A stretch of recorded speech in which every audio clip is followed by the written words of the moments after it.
नमस्कार, आप देख रहे हैं महाबहस। आपके साथ में हूं अमित गर्ग शुक्ला। भोजपुरी फिल्मों में परोसी जा रही अश्लीलता को रोकने के लिए योगी सरकार ने बड़ा प्रहार किया है। दरअसल सरकार भोजपुरी फिल्म इंडस्ट्री को बढ़ावा देने के लिए सब्सिडी देती है, लेकिन सरकार ने अब सब्सिडी पर रोक लगाने का फैसला कर लिया है। योगी सरकार ने साफ किया है कि अश्लीलता परोसने वाली फिल्मों पर सरकारी अनुदान नहीं दिया जाएगा। इसके लिए सरकार अब स्क्रीनिंग कमेटी बनाने की तैयारी में है, जो अश्लीलता को सेंसर करने का काम करेगी। साथ ही राजू श्रीवास्तव की मांग के मुताबिक वेब सीरीज और सीरियल को भी सब्सिडी के दायरे में लाया जा सकता है। इस फैसले को लेकर भोजपुरी स्टार ने योगी सरकार की तारीफ की है। उन्होंने कहा है कि सरकार ने जो फैसला लिया है उससे समाज और संस्कृति को बचाने में कामयाबी मिलेगी।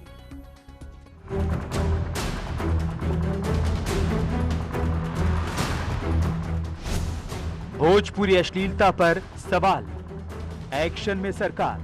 एंटरटेनमेंट के नाम पर भोजपुरी फिल्मों में फुहड़ता और अश्लीलता परोसने को लेकर मुख्यमंत्री योगी आदित्यनाथ ने एक बड़ा फैसला किया है। अश्लील कंटेंट को काटेंगे, संस्कृति समाज को बचाएंगे। कि मुख्यमंत्री जी ने मुझे ये आदेशित किया कि आप ऐसी फिल्मों को अनुदान देना बंद करें। भोजपुरी पर सब्सिडी भारी, अश्लीलता क्यों जारी? सरकार से अनुदान, जो सब्सिडी कहते हैं, उत्तर प्रदेश सरकार से मिलती थी, वो अब नहीं मिलेगी। पूज्य महाराज जी, आपको धन्यवाद। ये निर्णय पिछले हफ्ते ही हम मिले थे और मैं इसकी एक मुहिम, मैं एक लड़ाई लड़ रहा था एक सीनियर कलाकार होने के नाते, और आपने मेरी बात मान ली। डबल सेंसर से भोजपुरी अश्लीलता पर लगेगी लगाम। योगी जी के इस डिसीजन ने डबल सेंसर कर दिया उत्तर प्रदेश में। आप सेंसर एक पास कराएंगे बॉम्बे से, सेंसर बोर्ड से, लेकिन अगर आपको सब्सिडी चाहिए तो आपको दूसरी बार भी सेंसर कराना पड़ेगा। सेंसर लाई सरकार, देर आई दुरुस्त आई। मेरे ख्याल से थोड़ा पहले उठना चाहिए था, लेकिन फिर भी देर आज दुरुस्त आए। इस बात के लिए मैं योगी जी को धन्यवाद दूंगा। भोजपुरी सिनेमा पर सरकारी सेंसर से लोग खुश। सरकार का ये कदम बहुत ही सराहनीय है। वर्तमान में भी जो अश्लील गाने और उनको लेकर के लगातार समाज में जो विकृतियां पैदा हो रही थी, तो सरकार का यह कदम बहुत ही सराहनीय माना जाएगा। भोजपुरी संस्कृति का खलनायक कौन? सरकार का फैसला स्वागत योग्य है, लेकिन न्यूज़ 18 इस मसले पर कुछ सवाल पूछ रहा है। सवाल ये कि भोजपुरी पर अनुदान भारी, अश्लीलता क्यों जारी? इसके अलावा सवाल हम ये भी पूछ रहे हैं कि अश्लील कंटेंट को काटेंगे, संस्कृति और समाज को बचाएंगे, क्या ये संभव हो पाएगा? सवाल ये भी कि भोजपुरी फिल्मों में अश्लीलता के लिए जिम्मेदार कौन लोग हैं?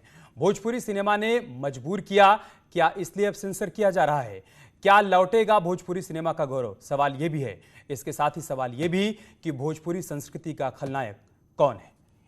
इन्हीं सवालों का हम जवाब तलाशेंगे। हमारे साथ खास मेहमान जुड़ रहे हैं।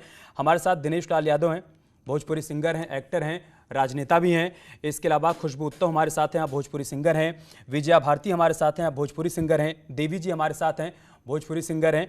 इसके अलावा अनुराग भदौरिया जी भी हमारे साथ जुड़ने वाले हैं, समाजवादी पार्टी के प्रवक्ता। दिनेश लाल यादव जी, मैं शुरुआत आपसे करूंगा। मेरा सीधा सवाल आपसे सर कि भोजपुरी संस्कृति का खलनायक कौन है? भोजपुरी सिनेमा का मेरे नजर में खलनायक हम गायक लोग हैं। जितने गायक हैं, हम ही लोग इसके सबसे बड़े खलनायक हैं। क्योंकि भोजपुरी सिनेमा जब हम देखते हैं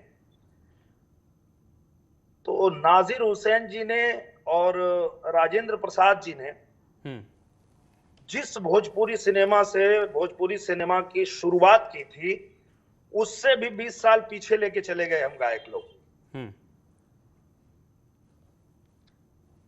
तो जिम्मेदार तो हम ही लोग हैं। आप भी जिम्मेदार हैं? 100%। देखिए क्या है कि आज जब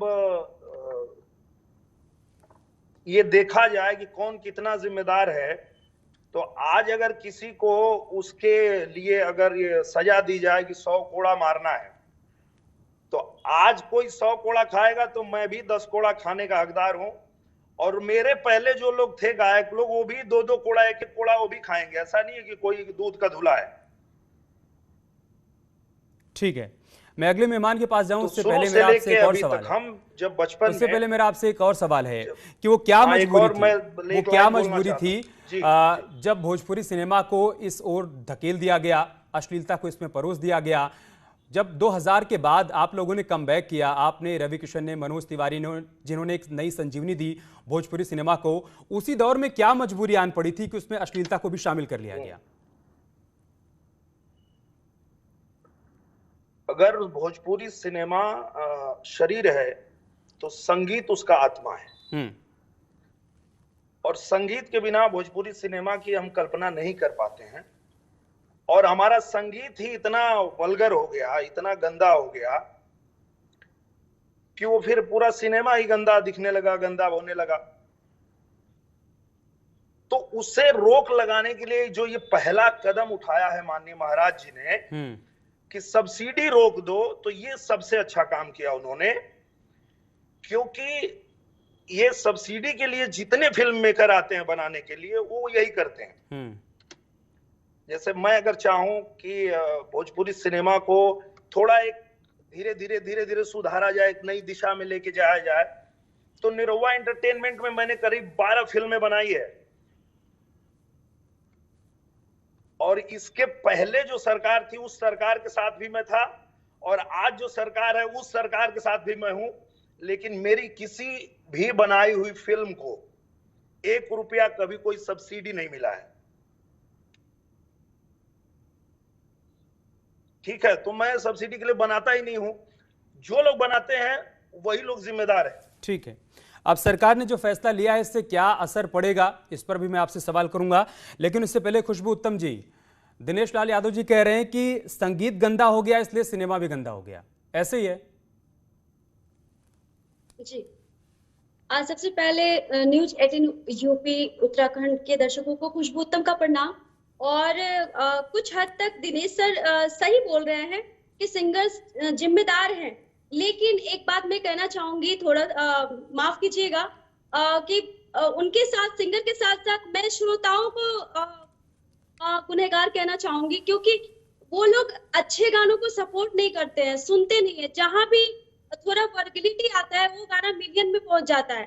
ठीक है, मैंने भी कुछ गाने ऐसे गाए हैं जो कि उस कैटेगरी में आते हैं, आई एक्सेप्टेड, बट मैंने बहुत अच्छे गाने 2017 के बाद मेरे बहुत सारे अच्छे गाने, मैंने पारंपरिक तीज का गाना गाया है, जितिया का गाना गाया, भैया दूज, मतलब जितने भी बिहार, उत्तर प्रदेश, बिहार में जो भी संस्कारिक गीत होते हैं ना, मैंने गाया है।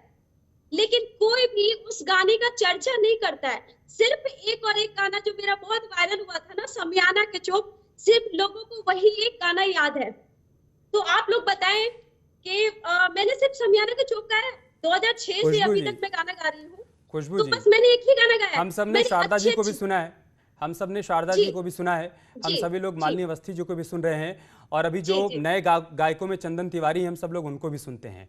तो ऐसा नहीं है कि श्रोता जो सुनते हैं इसीलिए आप लोग ऐसे गाते हैं, क्या ऐसा ही क्या विजया भारती जी, जो बात खुशबू उत्तम जी की तरफ से कही जा रही है कि लोग सुनते हैं इसलिए हम लोग गाते हैं?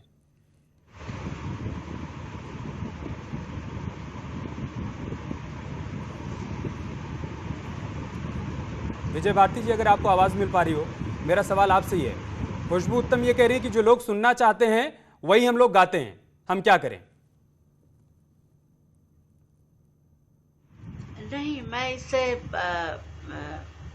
इत्तेफाक नहीं रखती हूँ, क्योंकि मेरा ये मानना है कि हमारी लोक संस्कृति, हमारी भोजपुरी, हमारी मैथिली या हमारी जो भी लोक भाषाएं हैं, और अभी भोजपुरी की बात हो रही है तो भोजपुरी इतनी समृद्ध और रस भरा ये विषय है, रस भरा भोजपुरी का इतिहास है और इसकी संस्कृति है, बहुत कोमल इसका स्वरूप है। तो इसलिए श्रोताओं का वर्ग हम कलाकार ही बांटते हैं। जो कलाकार ऐसे गाने गाकर प्रसिद्धि पाना चाहते हैं या थोड़ी देर के लिए पैसे कमाना चाहते हैं, नाम कमाना चाहते हैं, रातों रात फेमस होना चाहते हैं, तो उन कलाकारों के श्रोताओं का वर्ग अलग है। लेकिन मेरा मानना है कि एक बहुत बड़ा वर्ग, मतलब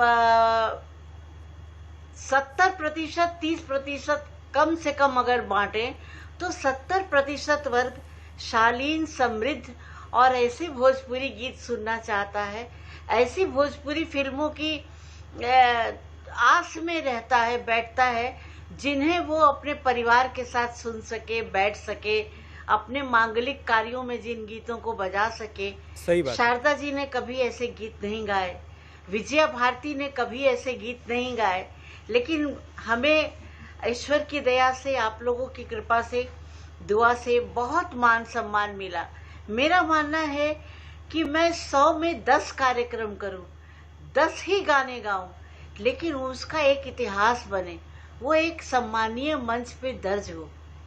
सही तो बात है। मेरा तो ये मानना है कि कलाकार भी दोषी हैं, श्रोता भी दोषी हैं, लेकिन अच्छे श्रोताओं का एक बहुत बड़ा वर्ग है जो अच्छे गीत सुनना चाहता ठीक है। अनुराग जी, मैं आपके पास आऊंगा, लेकिन उससे पहले देवी जी मैं आपके पास आ रहा हूँ। विजया भारती जी कम कह रही हैं कि कम गाइए लेकिन अच्छा गाइए, और दूसरी तरफ खुशबू उत्तम जी कह रहे हैं कि लोग जो सुनना चाहते हैं हम वही गाते हैं, हमारी गलती क्या है? आपकी राय क्या है? मैं ये कहना चाहती हूँ कि ये कहना कि श्रोता ऐसा सुनना चाहते हैं, श्रोता के लिए कलाकार जो है वो अपनी जो मर्यादा है उसका हनन करना, ये तो मुझे लगता है कि बहुत ही गलत है। और मैं बताऊं कि जब मैंने अपना 2003 में मैंने अपना कैरियर शुरू किया तो उस टाइम भोजपुरी में अश्लीलता थी, लेकिन मेरे गाने जो कि पारंपरिक गाने मैंने गाए, भिखारी ठाकुर जी को गाया, महेंद्र मिश्र जी ने को गाया, और वो गाने घर घर में बजे। अगर आपके अंदर टैलेंट है और आप कलाकार हैं तो मुझे नहीं लगता है कि कोई भी गलत शब्द आपके मुख से निकल सकते हैं। और गलत शब्द निकाल के अगर आप एक खास जो मुझे लगता है कि वैसा वर्ग जिसको सेंस नहीं है आप सेटिस्फाई करते। और मैं हमेशा से ये जानती हूँ कि जो कला है उसका ही महत्व होता है। आज भी हम लोग बात किनकी करते हैं? उन्हीं की करते हैं जिन्होंने हमारे भोजपुरी को समृद्ध करने में जिनका योगदान है। आज भी हम लोग बात भिखारी ठाकुर जी की करते हैं, महेंद्र मिश्र जी की करते हैं। आज में जो गाने हैं वो पारंपरिक गाने घर घर में बजते हैं और उसका एक बहुत ही असर होता है, और हमारा भोजपुरी गीत संगीत बहुत ही समृद्ध है। आज इस बात को मैं अपने दर्शकों से कहना चाहूंगी, इस बात का आपके इस बात पर खुशबू जी से रिएक्शन ले लेते हैं। जो भोजपुरी आपके इस बात पर खुशबू जी से रिएक्शन लेते हैं, उसके बाद अनुराग जी मैं आ रहा हूं आपके पास। खुशबू जी। देवी जी सही बोल रही हैं, लेकिन देखिए जहां तक परसेंटेज की बात है तो सबसे ज्यादा परसेंटेज मुझे नहीं लगता है कि अच्छे गाने सुनने वालों के, क्योंकि मैंने बताया ना कि खुशबू उत्तम ऑफिशियल मेरा पर्सनल चैनल है।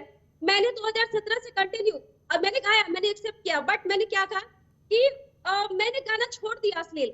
मैंने डबल मीनिंग गाती थी उस टाइम, लेकिन अब के सिंगर जो अभी लेटेस्ट जो भी फीमेल और मेल सिंगर आए हैं ना, ओपन मीनिंग गाने गाते हैं, ओपन मीनिंग। देखिए दिनेश जी हंस रहे हैं और मेरी बात में सही बात भी है। ओपन मीनिंग गाना अभी चल रहा है जो कि बहुत ही बुरा है भोजपुरी के लिए। मेरे छोड़ देने से भोजपुरी बंद नहीं, अश्लीलता बंद नहीं हो गई। और भी सिंगर थी। हाँ, लेकिन इसका मतलब ये नहीं है ना, इसका मतलब ये नहीं कि हम प्रयास करना छोड़ दें। मैं आऊंगा आपके पास। अनुराग जी, सबसे पहले तो सरकार की तरफ से जो कदम उठाया गया है, जो पहल की गई है, इस पर आपकी प्रतिक्रिया, समाजवादी पार्टी का स्टैंड? देखिए, दरअसल में जब संगीत की बात हो रही थी तो मैं सुन रहा था, और मुझे भोजपुरी संगीत का काफ़ी अच्छा खासा मुझे ज्ञान है, और जिसके बारे में किसी ने बात नहीं की। एक यहाँ बिरहा गाई जाती है, और जो बिरहा गाई जाती है उसमें कभी अश्लीलता नहीं रही है। बिरहा हमेशा एक कहानी की तरह गाते हैं, 2 लाइन आपको समझाते हैं, फिर 2 लाइन के बाद फिर गाना शुरू करते हैं, फिर 2 लाइन बताते हैं, फिर गाना शुरू करते हैं। और इसके बाद एक और इनके यहाँ बहुत अच्छा होता था, उसको बोलते हैं लुरकी। आप बहुत लोगों ने नहीं सुना होगा कि लुरकी क्या है। एक लुरकी गायक भी इनके यहाँ गाना गाया जाता है भोजपुरी में। लुरकी बहुत माने बहुत पॉपुलर है। गाजीपुर, आजमगढ़, अगर चंदौली और चले जाएंगे आप थोड़ा सा, अगर बनारस के आगे टच करेंगे, जौनपुर में भी है, सुल्तानपुर में भी मिलेगा। यहाँ पे लुरकी बहुत गाई जाती है, लेकिन उस लुरकी लुप्त हो गई। अचानक कोई लुरकी गाता ही नहीं है, मुझे लुरकी सुनाई नहीं पड़ती। पहले वो लुरकी मुझे सुनाई पड़ती थी, लुरकी गाई जाती थी। बिरहा भी धीरे धीरे लुप्त होती जा रही है। मुझे अभी भी एक गाना याद है, चले नाहर की गोली, जुलुम भैया रे, जुलुम भैया रे। वो एक थीम पकड़ते थे, जब वो उस समय छबराम यादव के ऊपर गाते थे। हर किसी के ऊपर में एक स्टोरी बनाते थे, स्टोरी के बाद वो गाना होता था। अब वो लुप्त हो गया धीरे धीरे। तो मैं तो चाहूँगा, जैसे यहाँ पे इतने बड़े सिंगर बैठे हुए हैं, इनसे कहूँगा कि भोजपुरी में दोबारा से लुरकी लाइए, बिरहा जो आपके यहाँ चलती है उसको अगर फीमेल वर्जन लेके आए, फीमेल अगर उसको और अच्छी तरह गाना शुरू करें, तो मुझे लगता है कि बिरहा भी बहुत अच्छा आपकी गायकी है। तो आपकी जो पुरानी चीज़ें अगर दोबारा से उसको लाएं, बजाय इसके कि हम अश्लीलता के गाने गाएं, अगर हम उन गानों को ज़्यादा प्रेफर करने लगे, वो जो संगीत था जो छूट गया है, जो लोगों को याद भी नहीं रहा है, आज की नई जनरेशन है, इसलिए मैं कह रहा हूँ कि जो अच्छी बात है भदौरिया जी, आपका सुझाव आ गया, लेकिन आपने सवाल का जवाब नहीं दिया। हमने आपसे पूछा कि सरकार ने जो कदम उठाया इस पर आपका रिएक्शन, समाजवादी पार्टी क्या इसे एक अच्छे कदम के तौर पर देख रही है? मैं दिनेश जी आ रहा हूं आपके पास।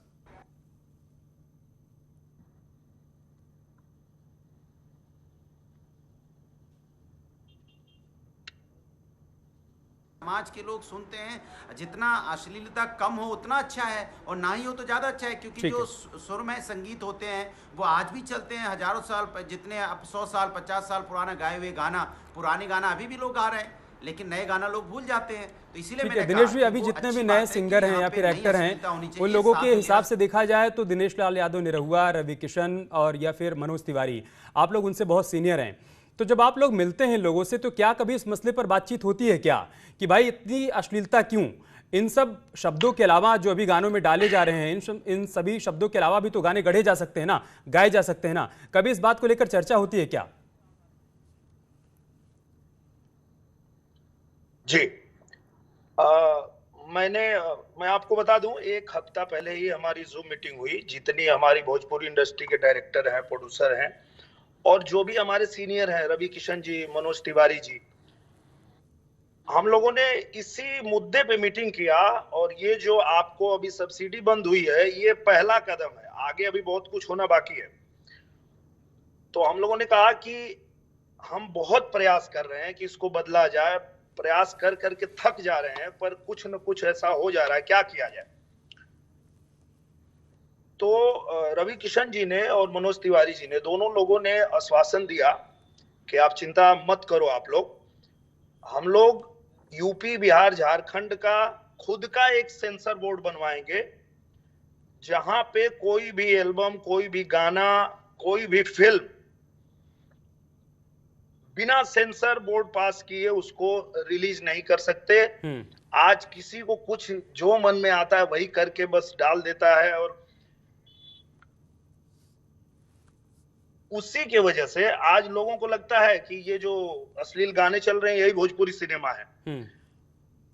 पर जो यूएस सर्टिफिकेट हमको भारत सरकार, जो बोर्ड, सेंसर बोर्ड देती है, जो घर घर में हमारे सिनेमा को 12 साल के बच्चे अपने माँ बाप, बहन के साथ में बैठ के देखते हैं, वो सिनेमा है ना।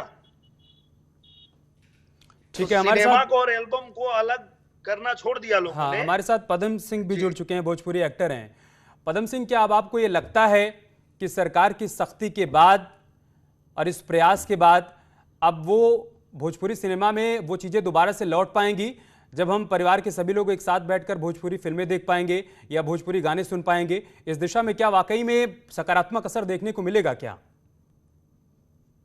सभी लोगों को नमस्कार करता हूँ, और ये एक बहुत अच्छी बहस का मुद्दा उठाया गया है।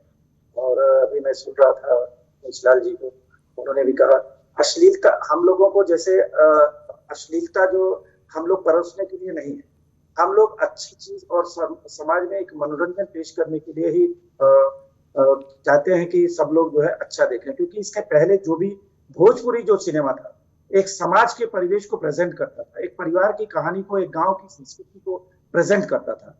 एक गांव का रिश्तेदार पूरे गांव का रिश्तेदार हो जाता था, चाहे वो नदिया के पार, कितना कितना अच्छा बिजनेस भी करती थी, लोगों को अच्छा दृष्टांत भी देती थी, और परिवार की कहानी को हम लोग एक अच्छे प्लेटफॉर्म में लेके मनोरंजन चीज को मनोरंजक बना देते। अब जो अश्लीलता की जो बात कही गई है, अभी दिनेश लाल जी जिस तरीके से कह रहे थे कि अश्लीलता जो है, हम लोग यूएस सर्टिफिकेट और सेंसर के माध्यम से हमारे ऊपर एक बंधन है, हम उसको पार करने के बाद ही फिल्म दिखाते। फिल्म की स्टोरी में समस्या नहीं है, समस्या गानों को लेकर है। किसी भी फिल्म की ज्यादातर जो स्टोरी होती है वो अश्लील नहीं होती है, परिवार से जुड़ी होती है, समाज से जुड़ी होती है, राजनीति से जुड़ी होती है।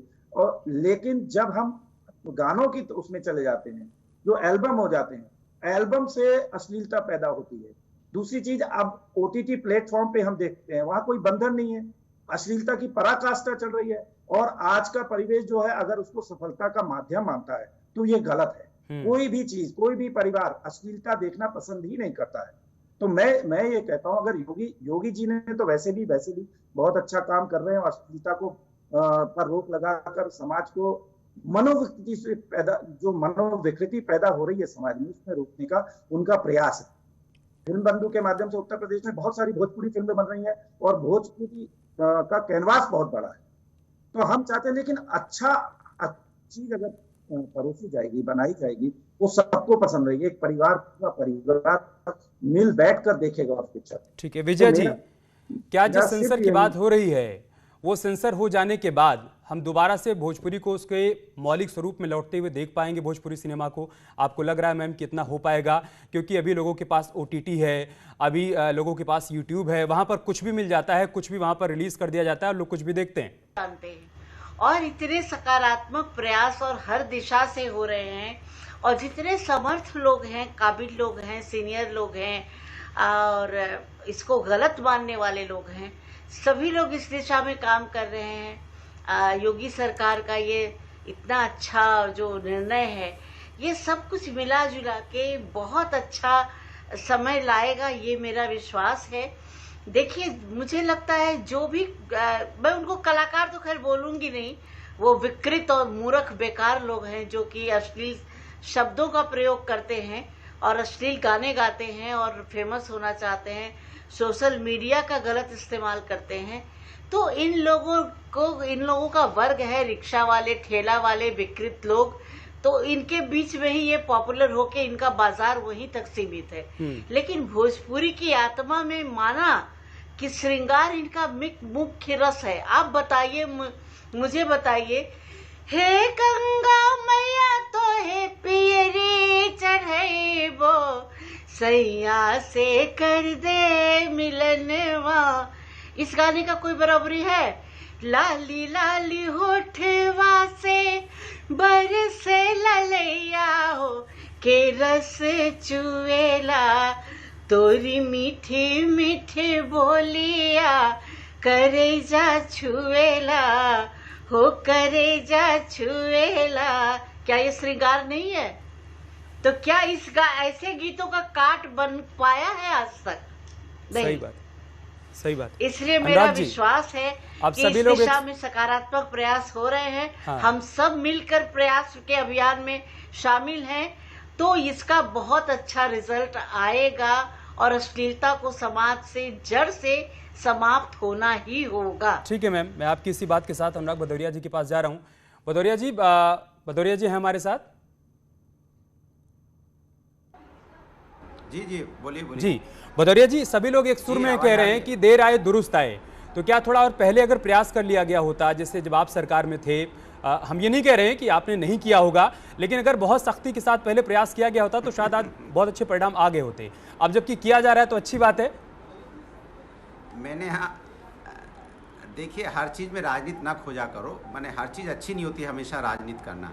मैंने आपको बताया कि जिस तरह की गायकी हुआ करती थी भोजपुरी में, उसके बारे में आपने नहीं सुना। मैंने बताया पहले एक बिरहा गाई जाती थी और बिरहा सुनाई नहीं देती, पहले लुरकी गाई जाती थी, लुरकी सुनाई नहीं देती। तो लुरकी और बिरहा का अगर कॉम्बिनेशन करके, जैसे लोग कहते हैं ना कि हम कॉम्बिनेशन से गाना गाते हैं, आजकल लोग कॉम्बिनेशन करते हैं ना, जिसको कहते हैं मिक्स कर देते हैं, पुराने नए गाने मिक्स कर दें। तो मुझे लगता है लुरकी और भोजपुरी मिक्स करके गाएं तो देखो एक नई धुन पैदा हो जाएगी, बात आ गई, एक नया रूप आ जाएगा। एक राजनीतिक दल से हैं, इस वजह से हमने आपसे सवाल किया और आपने उस सवाल का जवाब नहीं दिया कि अब जो एक प्रयास किया जा रहा है, ये जो सख्ती बरती जा रही है, इस पर समाजवादी पार्टी का स्टैंड क्या है? अनुराग भदौरिया, क्या ये मानते हैं कि इसका असर दिखेगा, ये अश्लीलता दूर हो जाएगी भोजपुरी सिनेमा में इससे? बोला वो आप नहीं, हमें लगता है आप थोड़ा सा समझदार कम है। मैंने आपसे बोला भदौरिया जी, आपकी समझ के मुताबिक तो समझ खैर किसी में हो ही नहीं सकती है, लेकिन अगर आप भी इसको समझते तो आप समझ पाते कि मेरा सवाल आपसे क्या था। मेरा सवाल आपसे है कि सरकार ने जो ये नया एक प्रयास किया है, आपको लग रहा है कि इसका असर दिखेगा?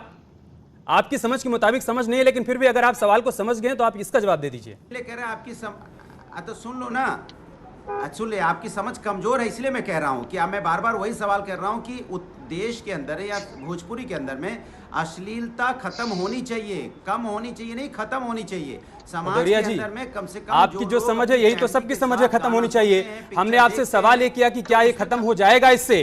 लेकिन आपको ये सवाल समझ नहीं आया। कोई बात नहीं, दिनेश लाल यादव जी, क्या लग रहा है कि जो प्रयास किया जा रहा है, दिनेश लाल निरहुआ जी, क्या आपको लग रहा है कि जो प्रयास किया जा रहा है इससे असर देखने को मिलेगा, वो परिवर्तन हमें देखने को मिलेगा भोजपुरी सिनेमा में? 100% दिखेगा। ये पहला कदम है सरकार का। इसको सुधारने के लिए जो जो करना पड़ेगा वो सब करने के लिए हम लोग कमर कस चुके हैं। तो ये पहला कदम है, ये सब्सिडी रोकना पहला कदम है। उसके बाद कानून आएगा, कानून भी आएगा। बिना कानून के देखिए हम लोग इंसान हैं। और एक आप ये जो ट्रैफिक लाइट होती है उसको आप हटा के देख लीजिए कि यहाँ लोग गाड़ी कैसे चलाएंगे। कानून की बहुत आवश्यकता है ताकि आदमी जो है उसकी मानवता बनी रहे। वो समाज, क्योंकि सामाजिक प्राणी है ना, तो वो सामाजिक प्राणी बन के रहे, इसके लिए कानून लगाया जाता है हर चीज का। इस पे भी कानून बनेगा और कानून बना के इसको एकदम से ठीक किया जाएगा। उस पे पूरा प्रयास हो रहा है। और 1 हफ्ते पहले ये प्लानिंग हुई थी और 1 हफ्ते में इतना जल्दी, मतलब निर्णय ये सिर्फ योगी जी महाराज ही ले सकते हैं। इतना ठीक है, आप सभी लोग हमारे साथ बने रहिए, आप सभी लोग हमारे साथ बने रहिए। हमारे साथ भोजपुरी स्टार मनोज तिवारी भी जुड़ रहे हैं, पॉलिटिशियन भी हैं, लेकिन उससे पहले भोजपुरी कलाकार हैं। मनोज तिवारी जी, मेरा सीधा सवाल आपसे है कि भोजपुरी फिल्मों और गानों में अश्लीलता बढ़ गई है, आप इसे कैसे देखते हैं?